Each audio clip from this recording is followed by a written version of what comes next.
Assalamualaikum warahmatullahi wabarakatuh.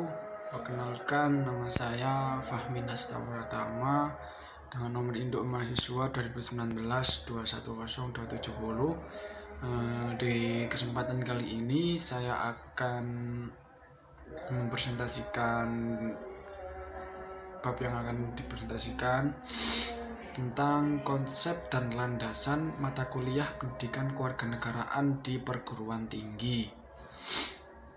Pendidikan kewarganegaraan merupakan suatu usaha untuk mendidik warga negara bagaimana dia bisa menjadi warga negara yang baik. Oleh karena itu, ketika kita ingin mendidik suatu warga negara menjadi warga negara yang baik, maka dibutuhkan kesadaran dari warga negara itu sendiri untuk mencintai dan menghargai semua perbedaan-perbedaan. Contohnya yaitu menjadi warga negara yang baik yaitu mampu menjalankan peran dan fungsinya sebagai warga negara sesuai dengan hak dan kewajiban konstitusional mereka. Di Indonesia sendiri, konstitusional menganut Undang-Undang Dasar 1945. Oleh karena itu, warga negara Indonesia harus setidaknya mengikuti apa yang ada dalam Undang-Undang Dasar 1945 tersebut. Dan di Indonesia juga menganut ideologi Pancasila. Oleh karena itu, warga negara Indonesia harus bisa mengimplementasikan nilai-nilai yang ada di dalam Pancasila tersebut. Bagaimana kita mewujudkannya sehingga menciptakan negara yang baik dan teratur. Secara implementatif, pelaksanaan pendidikan kewarganegaraan di sejumlah negara berbeda-beda dikarenakan apa? Ideologi yang berbeda-beda dari satu negara ke negara lain. Contoh, Indonesia menganut ideologi Pancasila.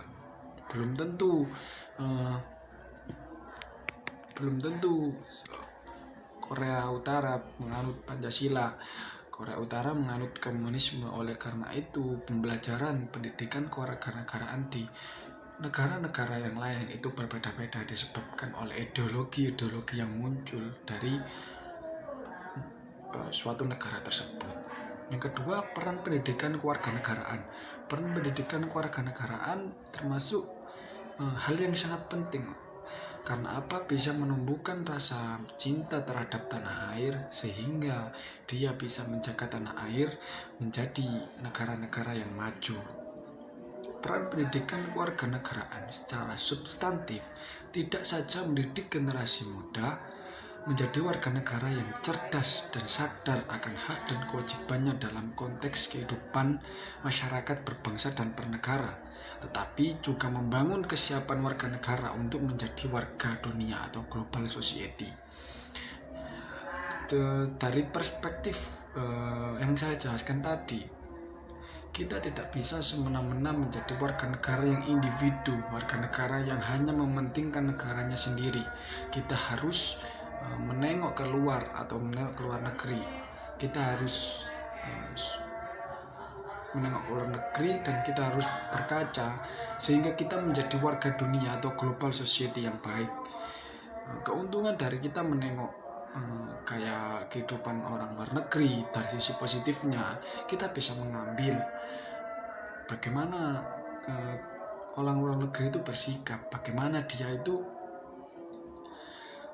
membangun pemerintahannya, membangun ekonominya, sehingga apa?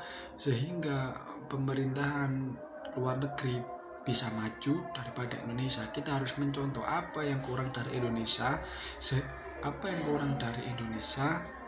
yang menyebabkan Indonesia menjadi negara yang berkembang dari dulu dan sekarang pun tidak bisa menjadi negara maju. Apa yang kurang dari Indonesia, kita harus bisa mengkoreksi dari luar negeri apa yang kurang dari Indonesia sendiri sehingga menjadi suatu kebaikan untuk negara Indonesia. Bagaimana negara Indonesia bisa landing seperti negara-negara maju lainnya. Untuk akses dari negara maju sendiri, Indonesia sudah mencakupi. Contoh, Indonesia memiliki sumber daya yang banyak. Tetapi kenapa kita tidak bisa menjadi negara maju? Terima kasih atas kesempatannya. Saya Tito Adi Pramasa Ramadan dengan NIM 2019-210711. Di sini saya akan menjelaskan tentang tujuan penyelenggaraan. Tujuan penyelenggaraan. Beberapa tujuan penyelenggaraan pendidikan kewenangan menurut beberapa ahli. Yang pertama, tujuan pendidikan menurut Murdiono, Wahab, dan Mahfud 2014. Yang kedua, tujuan penyelenggaraan pendidikan menurut Ikeno 2007. Insersi pendidikan anti korupsi dalam mata kuliah pendidikan kewarganegaraan. Berdasarkan kajian etimologis, kata korupsi terdapat dalam Kamus Besar Bahasa Indonesia atau KBBI yang mempunyai arti insersi pendidikan anti korupsi dalam mata kuliah pendidikan kewarganegaraan. Berdasarkan kajian etimologis, kata korupsi terdapat dalam Kamus Besar Bahasa Indonesia atau KBBI yang mempunyai arti penyelewengan atau penyalahgunaan uang negara atau perusahaan dan sebagainya untuk keuntungan pribadi orang lain, dan penggunaan waktu dinas atau bekerja untuk urusan pribadi. Pengertian tersebut dalam dimaknai sebagai pola kejahatan yang direncanakan dan berdampak luas. Terima kasih. Selanjutnya akan dilanjutkan oleh rekan saya. Assalamualaikum warahmatullahi wabarakatuh. Terima kasih atas kesempatannya. Perkenalkan, saya David Rorisanto dengan NIM 2019-210783. Di sini saya akan menjelaskan apa itu insersi, landasan insersi, dan istilah integrasi. Yang pertama, insersi berasal dari bahasa Inggris yakni insertion yang berarti penyisipan. Penyisipan di sini maksudnya adalah menyisipkan mata kuliah pendidikan anti korupsi ke dalam mata kuliah pendidikan kewarganegaraan. Penyisipan ini pada prinsipnya tidak mengubah esensi substansi materi pendidikan kewarganegaraan, tetapi justru menguatkan pendidikan kewarganegaraan dalam hal materi dan metode pembelajarannya. Insersi pendidikan anti korupsi dalam pembelajaran di perguruan tinggi memiliki landasan yuridis dalam Surat Edaran Kemendikbud nomor 1016/E/T tahun 2012. Surat edaran ini merupakan tindak implementasi dari Instruksi Presiden nomor 55 tahun 2011 tentang aksi pencegahan dan pemberantasan korupsi di lingkungan Kementerian Pendidikan dan Kebudayaan. Serta yang terbaru adalah sebagaimana tertuang dalam serta Peraturan Menteri Riset, Teknologi dan Pendidikan Tinggi nomor 33 tahun 2019 tentang penyelenggaraan pendidikan anti korupsi di perguruan tinggi. Istilah insersi PAK dalam Surat Edaran nomor 1016/E/T tahun 2012 diturunkan dari istilah integrasi pendidikan anti korupsi dalam Inpres nomor 55 tahun 2011. Dengan demikian, insersi merupakan bagian dari integrasi. Dengan kata lain, integrasi pendidikan anti korupsi penerapannya lebih luas, mencakup semua aspek kehidupan berbangsa dan bernegara yang harus bebas dari korupsi. Sedangkan insersi pendidikan anti korupsi, skopnya yaitu terbatas pada wilayah pendidikan, terutama pendidikan tinggi, khususnya mata kuliah pendidikan kewarganegaraan. Meskipun demikian, tidak ada larangan bagi akademisi pada pendidikan tinggi yang mengintegrasikan pendidikan anti korupsi ke dalam pembelajaran atau perkuliahan. Tidak sebatas menginsersikan, bahkan bisa jadi para akademisi menggunakan kedua istilah ini, yaitu insersi atau integrasi secara silih berganti dengan maksud yang sama meskipun aksentuasinya berbeda. Kemudian saya akan menjelaskan tentang interdisipliner, multidisipliner, dan juga transdisipliner. Pendekatan interdisipliner adalah pendekatan yang memadukan informasi, data, alat, teknik, perspektif, konsep, dan teori dari dua atau lebih disiplin ilmu untuk memecahkan masalah fundamental yang pemecahannya di luar jangkauan wilayah satu ilmu tertentu. Pendidikan Pancasila dan pendidikan kewarganegaraan berpotensi untuk dikaji, dipelajari, dan ditelaah secara interdisipliner. Materi-materi dalam pendidikan Pancasila dan pendidikan kewarganegaraan syarat dengan nilai-nilai anti korupsi, sehingga dapat dikatakan bahwa jiwa Pancasila adalah jiwa anti korupsi itu sendiri. Dengan kata lain, orang yang berjiwa Pancasila adalah orang yang bersih dari perilaku koruptif. Koruptor adalah pengkhianat Pancasila yang paling nyata. Inilah yang dimaksud dengan pembelajaran pendidikan Pancasila dengan pendekatan interdisipliner. Selanjutnya yaitu pendekatan multidisipliner. Pendidikan multidisipliner adalah cara pandang dalam mendiskusikan topik tertentu dari sudut pandang keilmuan yang berbeda-beda. Berbagai disiplin ilmu dapat berdialog satu sama lain dalam memecahkan persoalan dengan tetap mempertahankan batas-batas keilmuan yang dimilikinya. Masing-masing disiplin ilmu tidak mengintervensi terlalu jauh dalam penyusunan formulasi problem persoalan, tetapi sebatas menjadi bahan pertimbangan. Persoalan korupsi jelas bukan persoalan monodimensi, melainkan multidimensi. Koruptor tidak hanya melanggar hukum, melainkan juga melanggar norma agama, mengingkari kebenaran ilmu ekonomi, sosial, budaya, dan lain sebagainya. Oleh karena itu, pendekatan multidimensi diperlukan untuk pencegahan korupsi yang juga multidimensi ini. Adapun pendekatan transdisipliner merupakan perluasan lebih lanjut dari pendekatan interdisipliner.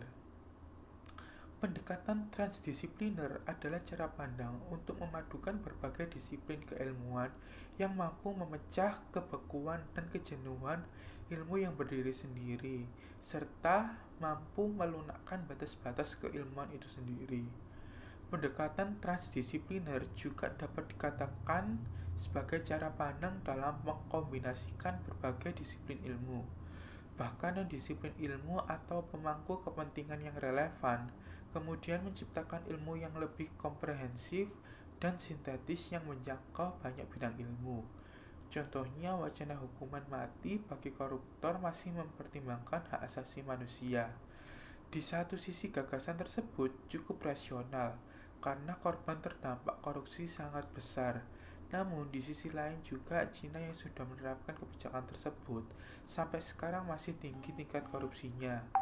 Contoh lainnya adalah temuan pada bidang neuroscience atau ISHA yang sudah dapat mendeteksi semacam basil koruptif pada otak koruptor.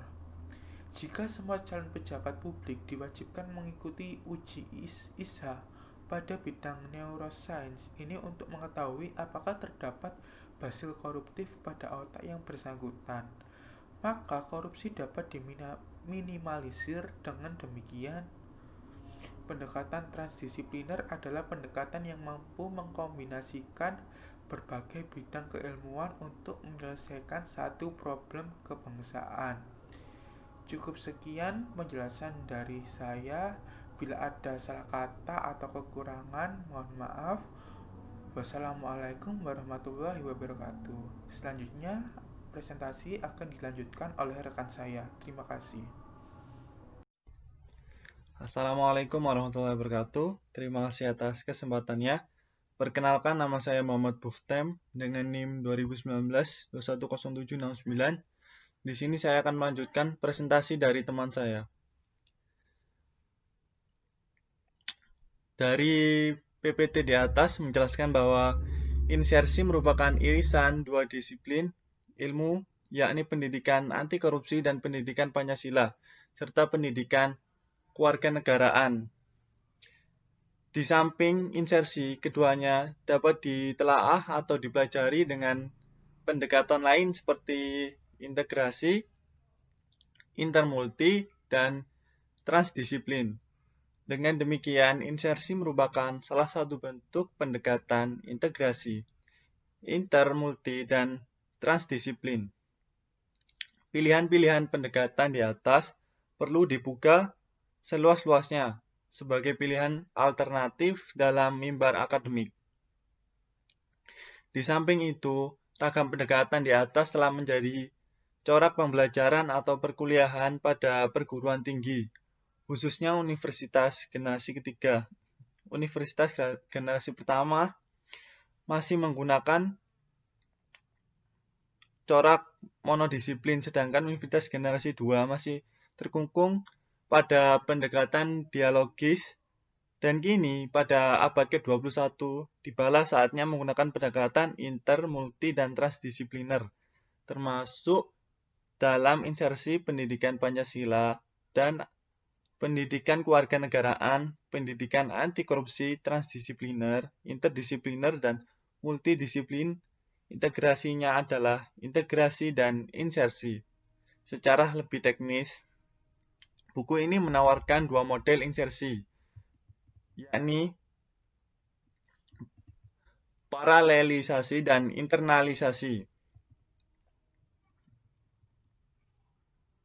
Yang pertama yaitu paralelisasi. Paralelisasi berasal dari kata paralel yang berarti sama atau sejajar. Paralelisasi adalah upaya mencari titik temu atau titik singgung persamaan dua bidang ilmu atau lebih.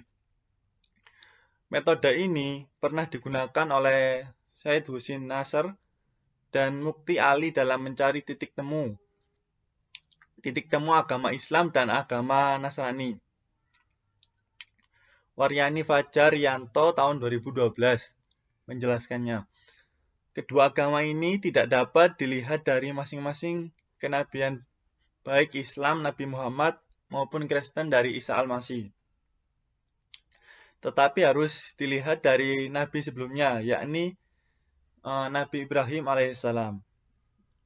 Demikian pula dengan pendidikan Pancasila dan pendidikan anti korupsi atau pendidikan kewarganegaraan, keduanya harus dicari titik temu untuk dikaitkan satu sama lain. Titik temu inilah yang disebut dengan paralelisasi. Dengan demikian, paralelisasi pendidikan Pancasila dan pendidikan kewarganegaraan dengan pendidikan anti korupsi merupakan titik temu keduanya, sehingga saling melengkapi atau saling memperkuat satu sama lain. Paralelisasi juga dapat dimaknai sebagai tempelisasi atau menempelkan dua hal yang sama sehingga terkait antara satu sama lainnya atau memperkuat satu sama lain. Dalam konteks ini, paralelisasi pendidikan Pancasila dan atau pendidikan kewarganegaraan dengan pendidikan anti korupsi adalah menempelkan submateri dari pendidikan anti korupsi pada submateri lain yang dianggap sama dengan pendidikan Pancasila dan atau pendidikan kewarganegaraan. Yang kedua yaitu internalisasi. Internalisasi adalah model lain atau varian dari insersi PAK dalam pembelajaran Pancasila atau pendidikan kewarganegaraan. Internalisasi merupakan penghayatan terhadap suatu ajaran, doktrin atau nilai sehingga menjadi keyakinan yang diwujudkan dalam sikap dan perilaku hidup sehari-hari.